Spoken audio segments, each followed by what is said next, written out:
Yaani ni wanaume wazima wenye akili zao, wenye masharubu yao, ila mnakaa mnaongelea mwanaume mzee.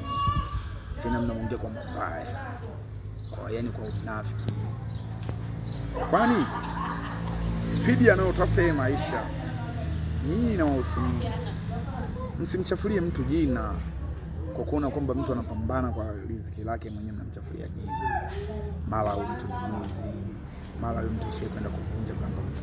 Hujai kumkamata hata siku moja, hujai kumuona hata siku moja amebeba kitu cha mtu. Hujai hajaje hata kwako kukuomba hata sukari.